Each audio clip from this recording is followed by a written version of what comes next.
ಜಿಲ್ಲೆಯ ವಿರಾಜಪೇಟೆ ನಗರ ಪೊಲೀಸ್ ಠಾಣೆಗೆ ಹಿರಿಯ ಪೊಲೀಸ್ ಅಧಿಕಾರಿ ಬಿಂದುಮಣಿ ಅವರು ಭೇಟಿ ನೀಡಿ ಠಾಣೆಯ ಆಡಳಿತಾತ್ಮಕ ಕಾರ್ಯವೈಖರಿ, ಸಾರ್ವಜನಿಕ ಸೇವೆಗಳು ಹಾಗೂ ತನಿಖಾ ಪ್ರಗತಿಯ ಕುರಿತು ಸಮಗ್ರ ಪರಿಶೀಲನೆ ನಡೆಸಿದರು. ಪರಿಶೀಲನೆ ವೇಳೆ ಠಾಣೆಯ ದಾಖಲೆಗಳ ನಿರ್ವಹಣೆ, ಬಾಕಿ ಇರುವ ಪ್ರಕರಣಗಳು, ತನಿಖೆಯ ಪ್ರಗತಿ ಹಾಗೂ ದೈನಂದಿನ ಪೊಲೀಸ್ ಕಾರ್ಯಚಟುವಟಿಕೆಗಳನ್ನು ಅವಲೋಕಿಸಿದ ಅವರು ಪೊಲೀಸ್ ಸೇವೆಯ ಗುಣಮಟ್ಟವನ್ನು ಮತ್ತಷ್ಟು ಉತ್ತಮಗೊಳಿಸುವ ನಿಟ್ಟಿನಲ್ಲಿ ಅಧಿಕಾರಿಗಳು ಮತ್ತು ಸಿಬ್ಬಂದಿಗೆ ಅಗತ್ಯ ಸಲಹೆ ಮತ್ತು ಮಾರ್ಗದರ್ಶನ ನೀಡಿದರು. ಬಳಿಕ ಠಾಣಾ ವ್ಯಾಪ್ತಿಯ ಕಾನೂನು ಸುವ್ಯವಸ್ಥೆ, ಅಪರಾಧ ತಡೆ, ಅಪರಾಧ ಪ್ರಕರಣಗಳ ಶೀಘ್ರ ಪತ್ತೆ ಹಾಗೂ ಸಾರ್ವಜನಿಕ ಸುರಕ್ಷತೆಗೆ ಸಂಬಂಧಿಸಿದಂತೆ ಅಧಿಕಾರಿಗಳು ಮತ್ತು ಸಿಬ್ಬಂದಿಯೊಂದಿಗೆ ಸಭೆ ನಡೆಸಿ ಸವಿಸ್ತಾರವಾಗಿ ಚರ್ಚಿಸಿದರು. ಸಾರ್ವಜನಿಕರಲ್ಲಿ ಭದ್ರತೆಯ ಭಾವನೆ ಮೂಡಿಸುವ ರೀತಿಯಲ್ಲಿ ಪರಿಣಾಮಕಾರಿ ಗಸ್ತು ವ್ಯವಸ್ಥೆ, ಗುಪ್ತಚರ ಮಾಹಿತಿ ಸಂಗ್ರಹ, ಅಪರಾಧ ಚಟುವಟಿಕೆಗಳ ಮೇಲೆ ನಿರಂತರ ನಿಗಾ ಹಾಗೂ ಪ್ರಕರಣಗಳ ತ್ವರಿತ ತನಿಖೆಗೆ ಹೆಚ್ಚಿನ ಆದ್ಯತೆ ನೀಡುವಂತೆ ಬಿಂದುಮಣಿ ಅವರು ಅಧಿಕಾರಿಗಳಿಗೆ ಸೂಚಿಸಿದರು.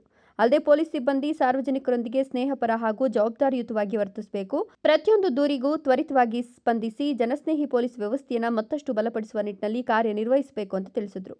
ಪೊಲೀಸ್ ಸೇವೆಯಲ್ಲಿ ಶಿಸ್ತು, ಪಾರದರ್ಶಕತೆ, ಕಾರ್ಯಕ್ಷಮತೆ ಹಾಗೂ ಜನವಿಶ್ವಾಸವನ್ನು ಹೆಚ್ಚಿಸುವ ಉದ್ದೇಶದಿಂದ ಈ ಪರಿಶೀಲನೆ ನಡೆಸಲಾಗಿದ್ದು, ಠಾಣೆಯ ಕಾರ್ಯನಿರ್ವಹಣೆಯನ್ನು ಇನ್ನಷ್ಟು ಪರಿಣಾಮಕಾರಿಯಾಗಿಸಲು ಹಿರಿಯ ಪೊಲೀಸ್ ಅಧಿಕಾರಿ ಬಿಂದುಮಣಿ ಅವರು ಅಗತ್ಯ ನಿರ್ದೇಶನಗಳನ್ನು ನೀಡಿದರು.